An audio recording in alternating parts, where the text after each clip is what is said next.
ഇത് മാസ് മോട്ടോഴ്സിൽ നിന്നാണ് Honda Activa 3G വണ്ടി നമ്മൾ വർക്കിന് ആയിട്ടുണ്ട്. മെയിനായിട്ട് അതിൻ്റെ ഫ്രണ്ട് ഷോക്കിൻ്റെ കംപ്ലയിൻറ്റ്, ഫ്രണ്ട് കുഷൻ കംപ്ലയിൻ്റ് ആയിട്ട് കോൺസെപ്റ്റൊക്കെ കംപ്ലയിൻ്റ് ആയി നമ്മൾ മൊത്തം മാറ്റാൻ വേണ്ടിയിട്ട് അയച്ചിട്ടുണ്ട്. അതായത് ഫ്രണ്ടിലത്തെ കുഷൻ അസംബ്ലി ഓൾറെഡി ലീക്കായി പോയി.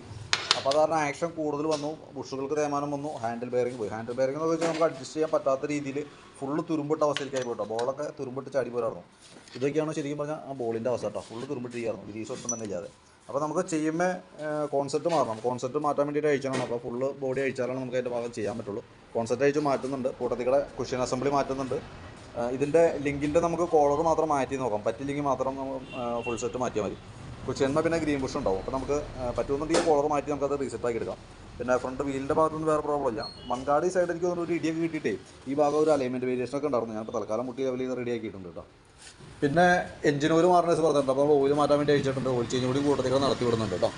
പിന്നെ നമുക്ക് ജനറൽ സർവീസ് പറഞ്ഞിട്ടില്ല, ജനറൽ സർവീസായിട്ട് ചെയ്യേണ്ട ആവശ്യമില്ല എന്നാണ് പറഞ്ഞത്. അപ്പോൾ നമുക്ക് വണ്ടി ഓടിക്കുന്ന സമയത്ത് ക്ലച്ചിൻ്റെ ഭാഗത്ത് ചെറിയൊരു ജർക്കിങ് ഉണ്ടായിരുന്നു. അപ്പോൾ അത് ചെക്ക് ചെയ്യാൻ വേണ്ടിയിട്ട് ഞാൻ അയച്ചാണ്. ക്ലച്ച് സൈഡ് ഒന്ന് അയക്കണം, കിക്കർ ഗ്രീസ് ചെയ്യാൻ അതിന് വേണ്ടിയിട്ടൊന്ന് അയച്ചാണ് കേട്ടോ. അപ്പോൾ നമ്മൾ കഴിഞ്ഞ പ്രാവശ്യം ക്ലച്ച് ഷൂ മാറ്റിയിട്ടാണ്. അപ്പോൾ ക്ലച്ച് ഔട്ടർ നമ്മൾ സാൻഡ് പേപ്പർ ഉപയോഗിച്ച് നല്ല രീതിയിൽ പോളിഷ് ചെയ്തിട്ടൊക്കെ ഇട്ടായിരുന്നു. അപ്പോൾ നിലവിൽ ഇപ്പോൾ ഈ ഷൂമ നോക്കിക്കഴിഞ്ഞാൽ അറിയാം നല്ല രീതിയിൽ ലൈൻ വന്ന് കിടക്കുന്നുണ്ട്. തന്നെ എല്ലാവരും തുരുമ്പിൻ്റേതായിട്ടുള്ള പ്രസൻസ് പോലെ കണ്ടതുകൊണ്ടാണ് ഞാൻ ക്ലച്ചിൻ്റെ ഭാഗം കൂടി അഴിക്കണമെന്ന രീതിയിൽ അഴിച്ചേട്ടോ. അപ്പോൾ നിലവിൽ നമുക്ക് അതിൻ്റെ ഈ ഭാഗത്തേക്ക് നോക്കുമ്പോഴേ ക്ലച്ച് ഔട്ടറിൻ്റെ ഈ സൈഡിൽ ശരിക്കും നല്ല രീതിയിൽ സ്ക്രാച്ചസ് ഉണ്ട് ഇതിനെ. അപ്പോൾ അതുള്ളത് കൊണ്ടാണ് ഇതിലേക്ക് കാര്യമായിട്ടുള്ള രീതിയിൽ സ്ക്രാച്ചസ് ഉള്ളത് കൊണ്ടാണ് ഈ ക്ലച്ച് ഷൂമേക്കും അത് ഇങ്ങനെ വന്നത് കേട്ടോ. അപ്പോൾ അത് ഞാൻ ശരിക്കും സാൻഡ് പേപ്പർ ഉപയോഗിച്ച് ക്ലച്ച് ഷൂ ഒന്ന് പോളിഷ് ചെയ്തിടുക, ലെവലാക്കി ഇടുക.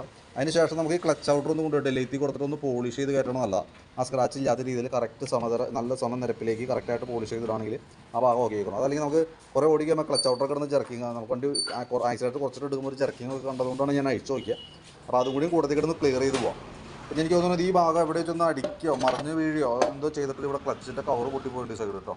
ഇതും കൂടി കണ്ടതുകൊണ്ടാണ് ഞാൻ അയച്ചത്. എന്തെങ്കിലും പറ്റിയിട്ടുണ്ടോ പീസ് എന്തെങ്കിലും ഉള്ളിലേക്ക് ചാടിയിട്ടുണ്ടോ എന്ന് അറിയാൻ വേണ്ടിയിട്ടും കൂടിയാണ് അയച്ചത്. എനിക്ക് തോന്നുന്നു വണ്ടി മറിഞ്ഞിട്ടുണ്ട്. ഈ സൈഡൊക്കെ ചളങ്ങി തുരുമ്പിട്ടോണൊക്കെ ചളങ്ങിയിരിക്കുന്നുണ്ട്. കുറച്ചാളായുണ്ട് ഈ സൈഡ് ഇടി കിട്ടിയിട്ട് അതിൻ്റെ ഉള്ളിൽ പൊട്ടിയിരിക്കും. ഉള്ളിലില്ല, ഞാനത് ഫുള്ളായിട്ടൊന്ന് അയച്ച് ക്ലീൻ ചെയ്തിട്ടുണ്ട്. അലുമിനിയം പീസാണ്. അപ്പോൾ അതിൻ്റെ ഉള്ളിലൊന്നും പോയി ഇരിക്കാൻ പാടില്ല ശരിക്കും. അങ്ങനെ ഉണ്ടെങ്കിൽ എടുത്ത് കളയാൻ വേണ്ടിയിട്ടും കൂടിയാണ് അയച്ചത്. അപ്പോൾ നിലവിൽ അങ്ങനെ ഒരു പൊട്ടലുണ്ട് കേട്ടോ. അത് ഈ സൈഡിൽ ചെറുതായിട്ട് പൊട്ടിയിട്ടുണ്ട്.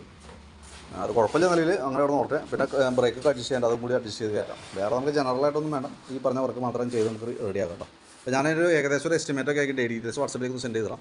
നാളെ നമുക്കൊരു ഉച്ച കഴിഞ്ഞിട്ടാണ് എടുക്കാൻ പറ്റുള്ളൂ കേട്ടോ. അത് കണക്കാക്കിയിട്ട് വന്നാൽ മതി. ഞാനപ്പോൾ കംപ്ലീറ്റ് ആക്കാൻ വിളിച്ചോളാം.